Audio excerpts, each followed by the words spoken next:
What's up, family? What's up? Peace, peace, peace, family. What's going on? This is the Sugarhill Gang Podcast, and I am your host, the Master G, but I couldn't do it without my peoples, my brothers, my family, and my boys.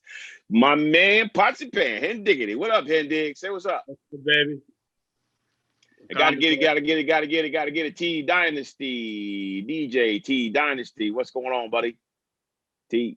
Yes, Briars. Okay, ice cream. We got a good one today, folks. We got a good one today. You know, just worldwide, definitely. But you know, I'm gonna go ahead and shout out the DMV, man. I got to do it, man. I got to do it, Rob. I got to do it. You know, but worldwide and definitely in the DMV, ladies and gentlemen, we have the Love King himself. Soulful Mr. R&B, Mr. Modern Day Marvin Gaye, Mr. Do It to Do It, Mr. Do It to Death Balladeer, ladies and gentlemen, Raheem Devaughn. What's up, brother? Peace. What an honor. Thank you guys for having me. No doubt. I just want to say, Ra, there's a lot of artists out here and a lot of people that can sing. You can sing, my brother. Oh, thank you. You in a class all by yourself. I had to look back toward my door because as soon as G said your name, I was waiting for my wife to come busting through the door. Busting through the door. Hey, is that him? Listen, man. No, I mean, we talked about it. I know we talked about it before the show got started. I mean, you know, everybody knows, man, that I actually met my wife on a cruise and ended up, you know, coming down to the DMV. I've been down here for 7 years now, and it's been an amazing experience to be down here, man. But one of the highlights of me being here was being turned on to you, man. You know what I mean? You know, it's exciting, and you know, like I told you, you know, I'm always excited on who comes on the show. But I'm very excited because, like you said, you put it. I'm traditional, man. I'm old school. I've always loved, you know. Even when I was a teenager, I was making slow jam tapes. I used to call it. When I was a DJ, I used to have this thing during the time that I was DJing called Slow Jam City. So I would be like playing all Bustin' Loose. Shout out to Chuck. And you know, drummers beat and the whole 9 yards. I mean, I'd be rocking the party. But even before Quiet Storm and all that, we talking about 77, 78, wow. You know what I mean? I used to do this thing called Slow Jam City, and I would slow it down at the party, dog, and do like a string of soul of R&B, you know, like, you know, the Switch and, you know, and Marvin and all of that. So it's my thing, man. So when I got introduced to you, I mean, you went right into my fold, man, because you, oh my God, you touch on all of those different aspects. You got Marvin, you got Stevie, you got, you know, you got the Switch vibe, you got the whole, man, I mean, wow. I mean, I know they talk about D'Angelo because I read the bio, D'Angelo and all that, but I like your historic soulfulness, man. I appreciate that. I really do, man. So yeah, so that's my thing, man. And then of course, like I said, you're DMV, so you know we definitely down with the program. So how you doing, man? I'm great, man. It's crazy, like, you know what I mean? You guys being, you know, hip hop pioneers, you know, founders and forefathers, you know what I'm saying? Like, I ironically, just so to know that you like such a passionate and a fan of ballads, I ironically, I'm a huge fan of hip hop. Like, some of my biggest, you know, mentors and people, you know, friends and stuff like that, you know, are DJs, you know, DJ Jazzy Jeff and Kenny Dope from Masters of Work, you know, Terry Hunter, like these guys, you know, so it's interesting. And believe it or not, hip hop has a huge influence on the creative process and my writing process, because I don't write things down. And I like opted out to, I probably could have been an MC, you know what I mean? But I didn't have the patience to sit and because I'm so descriptive, and I feel like this has I respect the art form so highly that the rhyme just couldn't be about anything. It was just, you know, I'll probably spend 2-3 months just trying to work on one song. Man, if I had a voice like yours, oh my goodness. Definitely crazy, man. Crazy, man. So did you always know you had that gift, bro? Yeah, I was going to ask you that. Go ahead. No, did you always know you had that gift, bro? Yeah, it's funny you say that.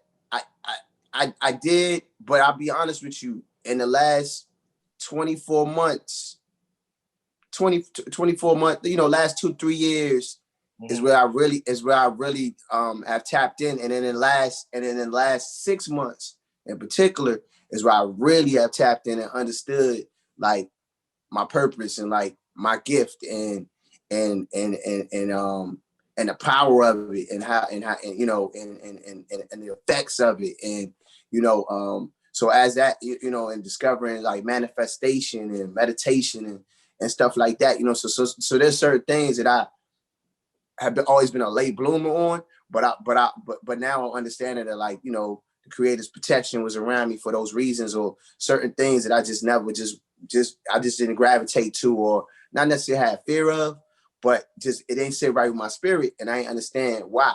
But now understanding like the purpose of like what I do, what I was put here to do, and just being just really just focus on just being a light being, it's really just freed me. It's really just freed me up even more creatively. Where like the music that the album that's coming out is crazy, but the music that I'm making right now, man, it's like, you know what I'm saying? It's like talk about it, bro. Talk about it.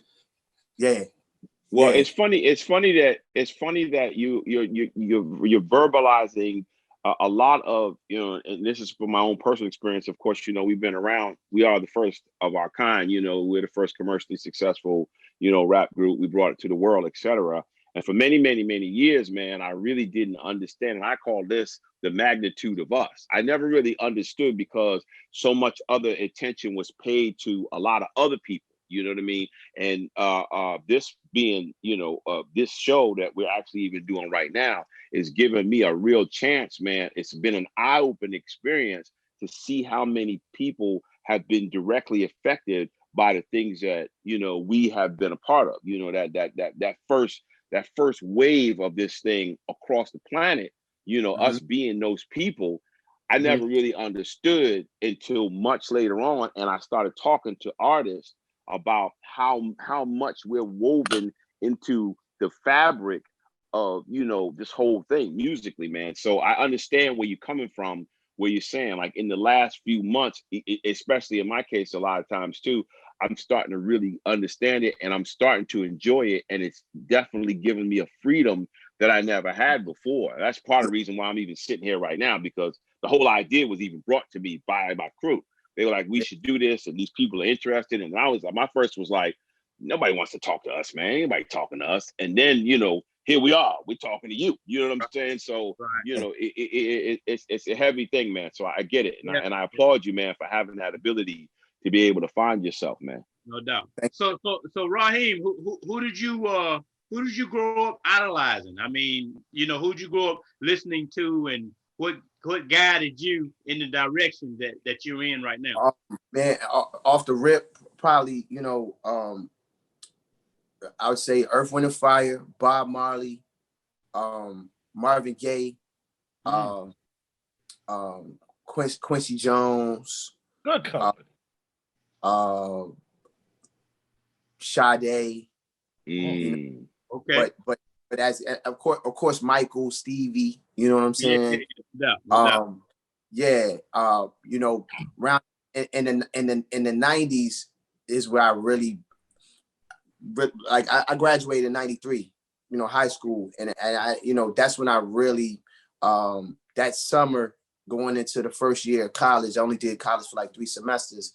I spent my 3 semesters like in love with music and part of doo-wop groups and just all kind of stuff. It's like, and I made the decision to leave school. But, through the 90s, for me, Babyface had a huge influence in terms of, I was that guy like studied, read the credits, wanted to know who wrote the records, who wrote the songs, who arranged. I have no formal training. So everything that I do is off the ear. period. So I would just kind of dissect what they were doing. Babyface, Devontae. I was a huge Jodeci fan. You know what I mean? That's my boy. Okay. Something about Devontae and the Jodeci thing where I just really gravitated to that. I really gravitated to Babyface, and then when Faith came out, that was a huge that really hit me. You know what I'm saying? On the hip hop side of things, for me, it was something about the Roots. Like for me, the Roots is like the equivalent of the hip hop Rolling Stones. You know, I say that all the time. And I think it had a lot to do with the live instrumentation, the fact of going and in the DMV area, and what go-go meant to us. You know what I'm saying? I wasn't one of those kids that was allowed to do too much, so I didn't get to enjoy that whole go-go scene until I was an adult, pretty much. You know what I mean? Discovering that. But man, and then there's a gang, like I said, a gang of hip hop. Like as far as like, it's crazy now because it's a huge mentor to me. Brother and a friend, Dougie Fresh. But like Dougie. That's our boy. Yeah. I grew up. A lot of people don't know I'm originally from New Jersey, so I was born in Orange. I grew up in the Cop. I was going to ask you that. Yeah, Newark. I grew up in Baxter Terrace Projects. I spent a lot of time there in the summers. Right around the corner from Pellet Square Mall. So that when I would be with my dad, during the summers, in Jersey, I got a glimpse into like inner city life and hip hop culture and playing hoops on the crates and just, you know what I'm saying? Of course, it's the crack era, so I just seeing shootouts like this, and then being with my mom was a whole nother vibe. You know what I mean? Because it was more like suburbial. You know what I mean? Right. So it gave me a balance of understanding that like how you can step out your door and be in one world 1 minute, and you can be in a whole nother world. And so that's where my love for hip hop came from, spending my summers in Jersey with my dad, who's a retired jazz cellist. My father's Abdul Wadud, the cellist. He was a child. He was a child prodigy cellist, and then he went on to not only make an album, Me, Myself, and I, and I love the cellist. Different jazz and stuff like that. But he also taught. He taught a lot of students. So it's now a lot of those students have went on to do phenomenal things, and it's crazy. Some of them will pop up at the shows. I'll get emails and DMs about people asking to get about him, like wanting to interview him. He has an album coming out. It's a project that he was part of some years ago, and they're reissuing it, and it comes out. It'll be out in time for Black Friday. I got to get the name. I got to get all the Please get it to us, man. Definitely. But it's did you sample any of your father's work? It's crazy. I'm about to. It's in the works. Like it's in the works. When I was younger, I was in a place where I was rebellious in the sense of like not that I didn't want to be like my dad, but I didn't know. When I was young, I didn't know that I was going to. I had a love for music, and I probably had a natural ear for it. But I had no desire to learn how to play instruments or anything of that nature. So and he was a little stern at times where I might have took it like he was trying to force it upon me. But now I wish I had took advantage of it. So of course, like with my sons, I always, I'm always in their ear, like, hey man, at least try it. You know what I mean? Right. I like children, but yeah, it's like, I often tell them, my oldest, he's like, I know, Dad, you keep telling me the story. Like, I because I'm like, hey, I didn't know I would. If I know what I know now, I would have took advantage of learning to play all these different instruments and stuff. But in some cases, I still feel like it allows me to be free because I don't have any formal training. I don't know when I'm quote unquote technically breaking a rule, like in terms of certain things that I do, and it's just off the field. And I think that that's what makes it in a sense, you know, it makes it iconic, or it's allowed me to be able to create my own sound. You know what I mean? Yes, I was going to say that. Yeah, yeah. You have a way of painting a picture, man, vocally. You know what I mean? When you get into, like, there's a song that I'm listening to of yours right now. It's called Ballerina. You know what I mean? And I'm telling you, man, I'm a fan, dog. I'm not playing. No You no feel question. me? I'm a fan. Yeah. And yeah, that's ahead, that's the hip hop. That's the nods. Like, you know what I'm saying? yeah, Where it's so descriptive. You know what I'm saying? Like, yeah. to be able to close your eyes and be able to Get it. And see, this is the thing that I've always said to, like, because of course when I first started making records, there was no visual. It wasn't visual. You know, all you had was your voice, how you used it, and what you said. So my first, right. So my first, and then not knowing, you know, nobody that came to me, well, this is how you write a song, or this is how you write lyrics. My first thought of, when I first sat down and said, okay, even after we, you know, Rappers Delight and all of that, we started writing, you know, lyrics for the rest of the songs. My thought was always, the only way that I'm going to be able to get a person to understand what I'm talking about is to describe it in words, okay? So that a person could listen to what I'm saying and see it like somebody who reads a book. So the reason why an author is so skilled is because they can put words. They can say, you know, she had, you know, light blue eyes, and, you know, when the moon hit them, they changed a different color. Well, I can see that. You follow me? With my eye, I can close my eyes and say, oh wow. So right away, she was incredible. You know what I mean? And and without having to say she was incredible, but just using those words to put that together, you paint a picture, and you've captured that in the way that you go into the music, man. Which is everybody can't do that. There's a lot of people, like Henry said, a lot of people can sing, they can blow, they can hit, you know, 5 different octaves and so forth and so on. That's one thing.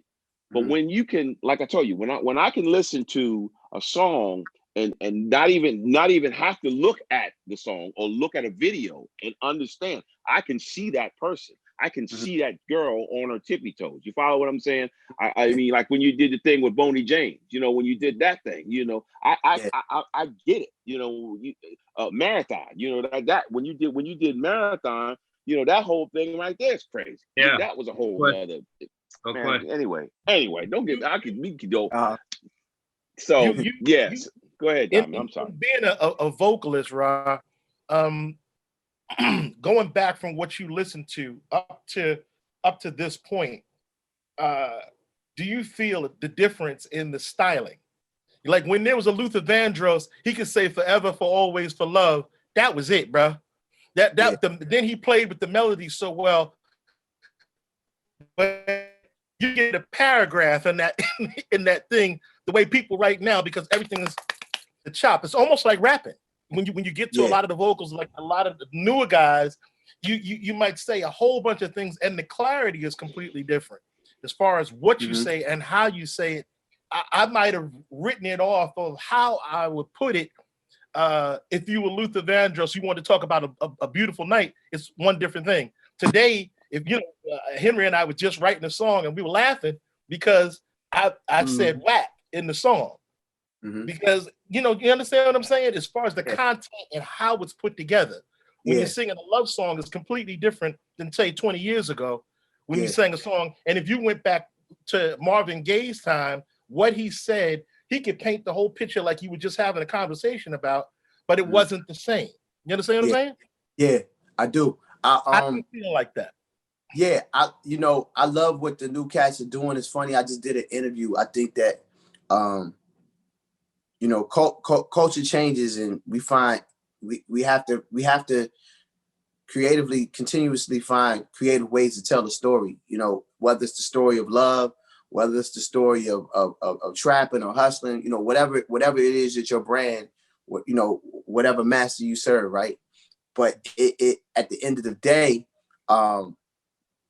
there's a fine line, and it's really the balance between trend and what's trendy, right? And then you have this thing that's called formula, right?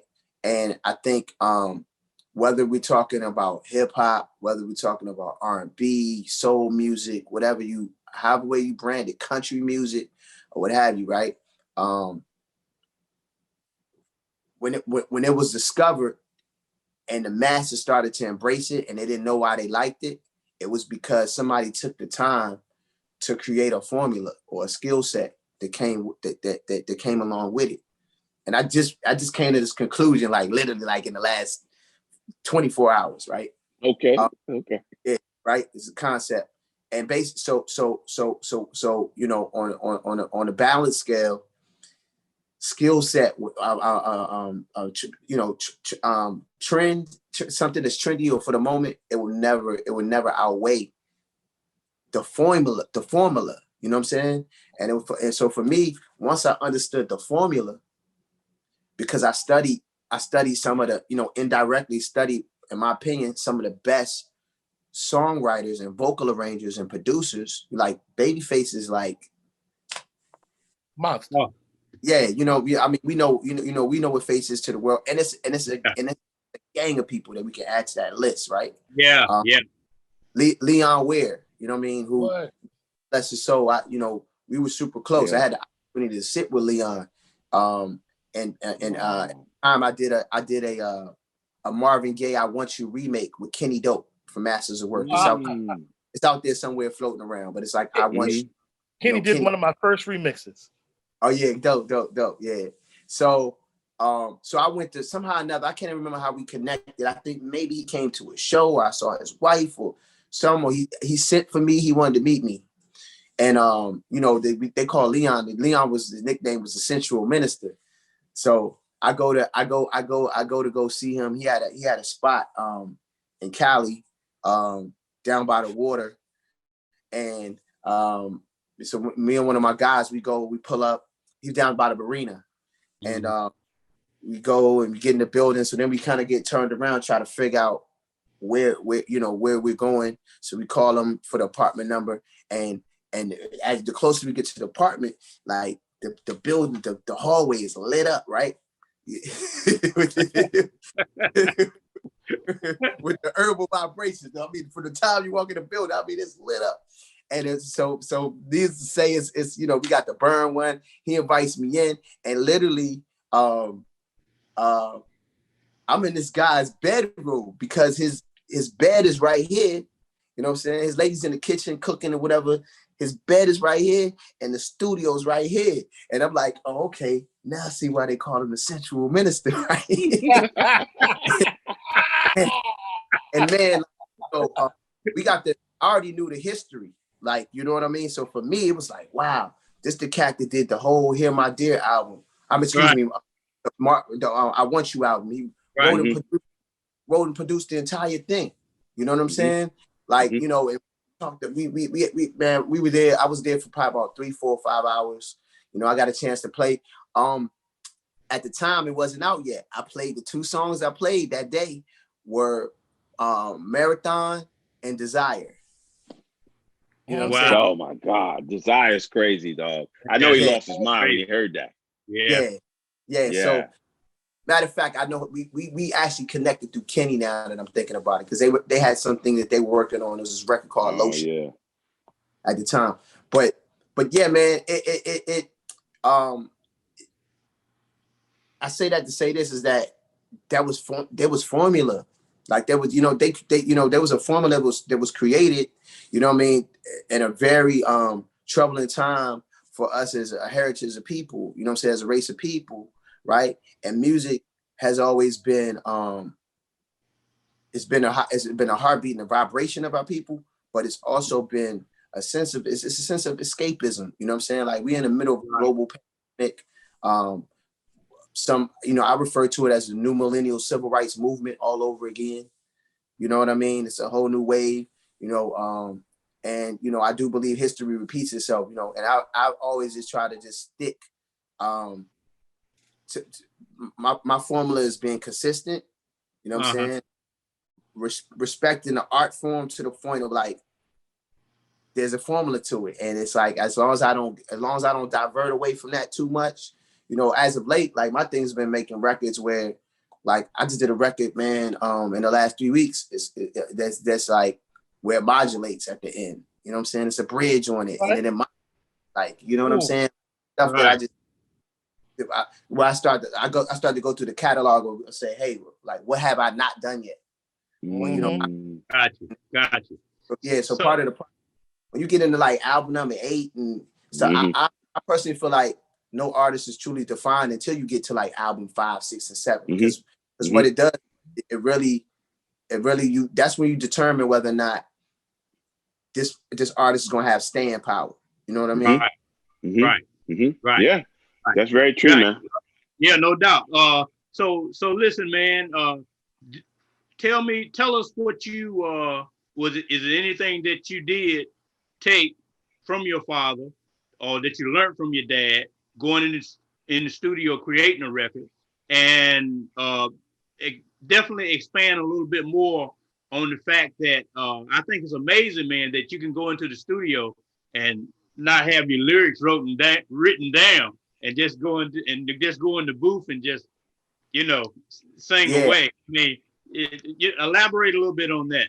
Yeah, my dad was on one of my early independent projects. I'm part of a group called The Crossroads with this brother named Wes Felton, who happens to be Hilton Felton's son, the late great Hilton Felton, the jazz pianist. You know what I'm saying? And he created a certain style, like on the organ, and you know, but so my dad, he gave me a sound bite one time, and he said, you know, continue to make us proud, but most importantly, make yourself proud. And at the time, I didn't really get that, but now I understand what he meant by that. I mean, we've had intimate talks. I remember him telling me, like, flat out, I didn't understand at the time, you know, especially getting into this game, where he said, hey, man, you know, never sell your soul. You know what I'm saying? I ain't at the time. You know what I'm saying? Like, I didn't know what it meant. You know what I mean? Till, you know, decades later, right? I know stories of things that he went through, that his late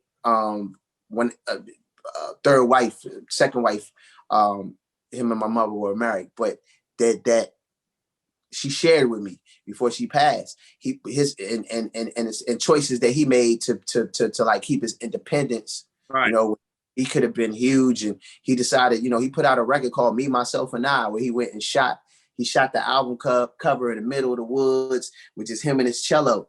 You know what I'm saying? So like that, I think, I think what I got from my dad definitely is that, you know, we both Tauruses, so it's, you know, that stubborn, I got to do it my way.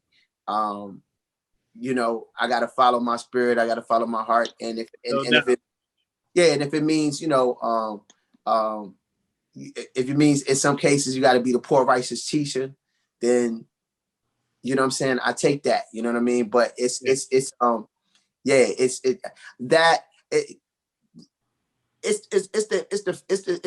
fact that I can bend his ear about certain things, like, you know, you know what I mean? And he can just like, he can relate to it. You know what I mean? Because he's been in this business, you know what I'm saying? He's actually in this in a more difficult skill set, you know what I'm saying? The jazz world, where they're so revered, but it's almost like being Basquiat, you know what I'm saying? Where the work appreciated until you're gone, you know? Yeah.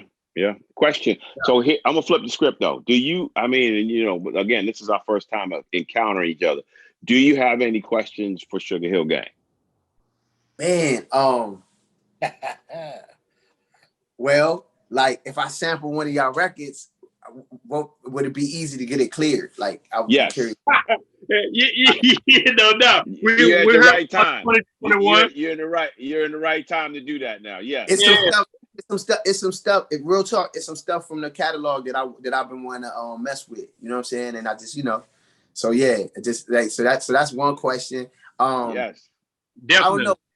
I would ask definitely, like, what advice would y'all have for me, like just at where I'm at in my career, right? And my skill set.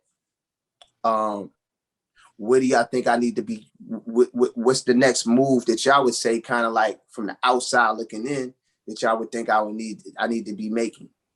Well, first, I'm gonna say, the independent thing was phenomenal. When you decided to transition and go independent, that was phenomenal. The next thing is that you have been given the foundation to continue to evolve. You've got all of the right. It's almost like making a dish and having all the fixings. You know what I mean? Like, you have all the ingredients. There's sometimes people that need the guidance. There's sometimes people that need information. There's sometimes people that need advice. But just listening to you talk, man, you know what I mean? You have all of the necessity. You have the need. You have the foundation amongst you already, man. All you got to do, man, is continue to build on what you're already doing. That's my opinion. Your spirit is already in the right place. Right. Where you're coming from, the vibe is in the right place. It might sound like going around like this, but you can come clear in a bubble to people. It's what they want, and that's where you're at, man. And when you got a vibe like that, when you can come out and get that vibe, like I just said, like if my wife would have heard that she was on the phone, you understand what I'm saying? That vibe, that whole thing that surrounds you, and then your energy is clear and positive. Come on, man. Yeah. My thing, Raheem, is that you have a fan base, man. See, that's the most important thing. See, take like us. If we don't ever put out another record, we'll be able to tour the rest of our lives because we have a fan base. We have people that want to come out and want to hear us, and that's how I feel about you, man. You have a fan base. You have people that want to come listen to you sing into that mic, because you can do it, my brother. I want to tell a quick story. So, Ryan, I you know the Berkshire, right? You heard of the Berkshire down here? The Berkshire? Of course. You played there. So I watched Boney James, right? He was at the Berkshire, and he told the story of how, when y'all did the collaboration, how you came to the studio, and he was saying, like, he was asking you if you needed some time to get it together, and you needed to do this, and you needed to do that, and you was like, "Nah, man, I'm good." And he said, like, in that one setting, you just went in there and I'll break it down. What he was actually speaking on. I remember that he brought me on stage. Right. So me and Boney met on social media through Twitter. Okay. Right. I was already a fan. Know his records. My mother had them. You know what I'm saying? Crazy. Yeah. You know what I mean? So I already knew what it was. So he said, "Hey man, I got this thing." We exchanged numbers, so then we ended up rapping. And he says, "Man, I got this thing I want to send." I was like, "Yo, just send it over." So he sends it over, because we never were in the same room together when we did it. Got you. Okay. He sends it to me. The melody line's already there, has no lyrics, whatever. He hadn't played on it yet. So I go and do the whole record that night. I go and knock it out, and I send it back, right? And he's like, "I love it." And he was like, "Just one thing." So he was trying to get me to change. He was like, I don't know about the Colgate Smile line. And I was, and in my mind, I'm like, I was like, I was like, you might not. I was like, it's his record, so I want to be happy with it. You know what I'm saying? Right, it is right. So, but he ended up keeping it. We had a discussion about it, right? And for me, what I was trying, you got it. Like it was so descriptive. You know what I'm saying? And I think for him, he was kind of saying, well, that commercial ain't ran in a minute, and it was like, it's not. Didn't know. It's about the fact that this is a adult contemporary record, right? And there's going to be a lot of people that's going to be able to identify with that from that age group and whatever. So it's tailor-made. Yeah. And in my mind, I'm like, man, as soon as you put that to the radio, I already know what it's going to do. Right. Like you got to do is no doubt. Trust me. Showing crazy. Yeah, man. Crazy. And boom, boom. So what he I guess so the point I think he was trying to make that night when he was on stage is that, he was like, man, he thought he thought I was going to send him I think that's what he even said on stage. He thought I was going to send him like a demo or a scratch. Yeah, I don't do demos. Like my album, the Love Experience album, the first album, that was the demo. Right. I went in. Wow.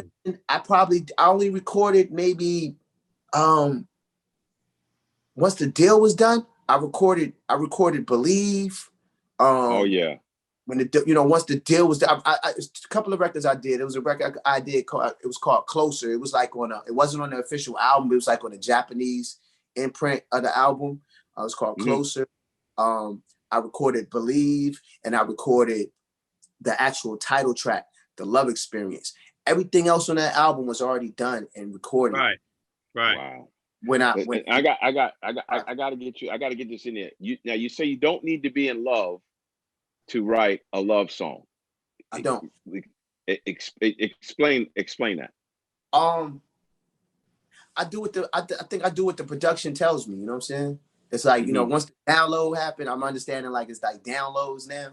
You know what I'm saying? Right. So like once that download happens, in real time, it's just a very improvisational thing. And you know what I'm saying? And I'll listen to the track, and once I hear that, once it come to me, you know what I'm saying? It's like 2-3 hours.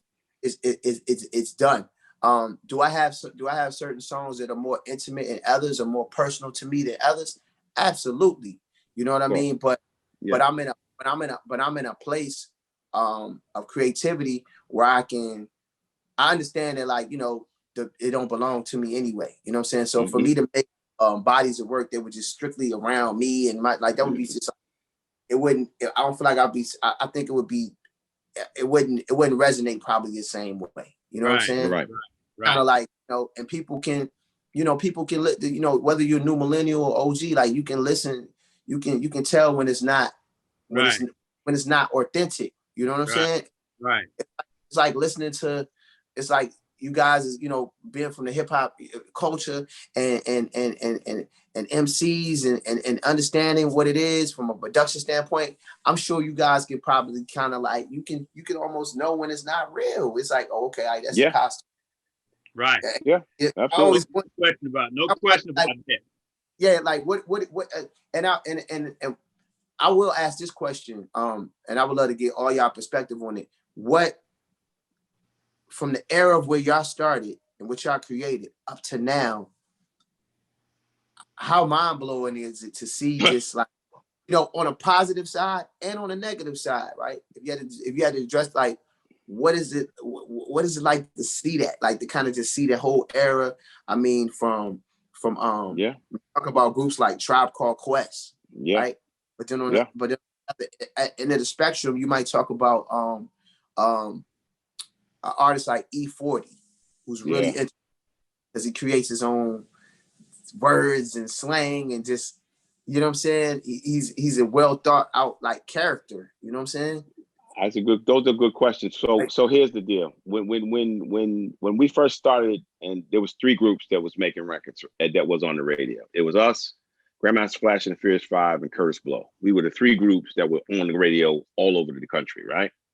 Now it's 3 million groups. It's 3 million artists. It's 3 million different situations that are connected to hip hop. So I'll do the bad side first, because I like to do the bad first, and then I always end up with something positive. So the bad thing is that it has unfortunately become way more about money than it has really been about the artist. When I first started writing songs and I first started doing songs, for me, it was about the creative aspect. One of the joys of being this person and being a musician that has music that goes all over the world is that I have an ability to be able to create.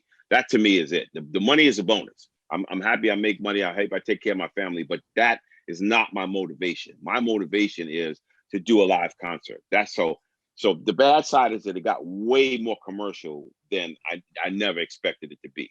But the good side of it is that it's saved and it's created so much opportunity, man, for so many people, for so many different parts of the world. I mean, the New York metropolitan area is where it all started at.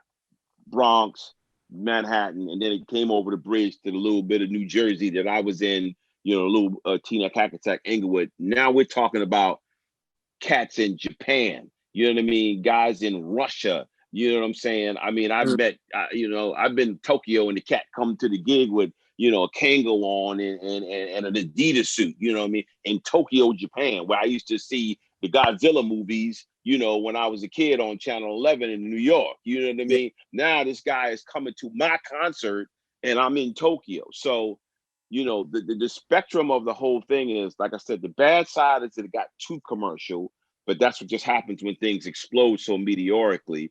But the good side, and I can use this person right here because I'm totally amazed at him. The good side is Jay-Z. You end up with a person like Jay-Z. So there it is.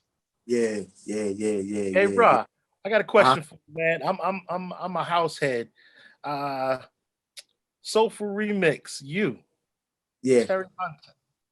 Yeah, have you heard it yet? What? Why Terry? What? You? Come on, man. What's up? So here's the thing. You, Terry produced the first version of You, the original version of it. Wow. Yeah, a lot of people don't know that. And he got thrown into the line of fire. Right before that album was supposed to come out, Jill Scott put out an album, and there was a track on the album that's the original version of You. So really? you know what I mean? So basically the producer, who was her MD, who I'd been working with under the rule and thumb of Jazzy Jeff at the time, we did the version of the record, and it was like, you know, it was business 101. It was a lesson, you know what I'm saying, learning the business, to, you know, how it works, you know what I'm saying? And so now when I do a track with a producer, I make sure immediately, that either we got a relationship that's so strong that I got records right now where they might not come out for like 2 years, and the producer is like already like, we good. I'm not putting that out because boom, boom, boom, you know. And if I needed to take care of it and drop something down on it, put something down on it, I'll do that too. You know what I mean? But so Terry came through literally in the fourth quarter with 2 minutes to go, and put that music around the vocal. You know what I'm saying? That's what. I mean, I'm sure you guys got stories, like people never know the story behind these records. You know what I'm saying? Yes. So Terry hit me about a year ago and said, "Hey man, let's, you know, the anniversary of the record coming up, you know, 15 years, what have you. I'm doing an album. How you feel about doing, you know, a soulful house version of it?" And I was like, yeah, you know. And then of course, when you record the vocal over, it becomes a new master. So I was like, oh yeah, man. So I happened to be in Chicago for some other business, and I went by there and just put it down. You know what I mean? It's funny, man. He just hit me. That's what's up. Because it's something we gotta fix on the record. I don't want to get into it yet, but it's something that gotta come off of the record. Raheem, man.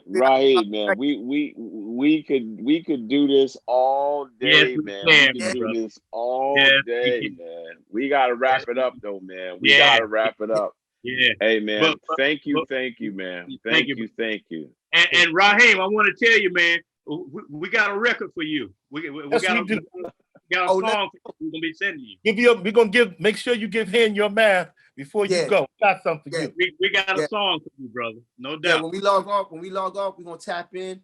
Anything I need, want to do a record, feature, whatever. Yes, man. We gotta do that. We gotta make, and then one thing before we go, and I want to tell you this: the We Are One, the Frankie Beverly tribute. That's another one of my all-time joints, man. I rock that on and on, and I'm telling you, man, I love you, man. I love you, man. You are like, you don't know, man. Yep. Yeah. What did you say? I said you making my soul do cartwheels right now. I'm telling you, man. I'm a fan, man. I can talk to you all day, man. Hey, look, listen. Let me time out. Let me wrap it up, man, because I don't want everybody to be getting crazy, man. You know how it is, the powers that be. So listen, we want to thank you, but I want to say this before we get off the air, man. You are an official Sugarhill Gang family member, Raheem. You are a part of the family, brother. So, you know, big shout out to you, man. Thanks for coming. You're down with the program. From now on, you see me, it's going to be Cuzzo. What's up, Cuzzo? This on and on. I want to thank you for coming on the show. I want to thank you for your time. Your new album, say your new album, say the new album, put it out there. Make sure everybody gets it.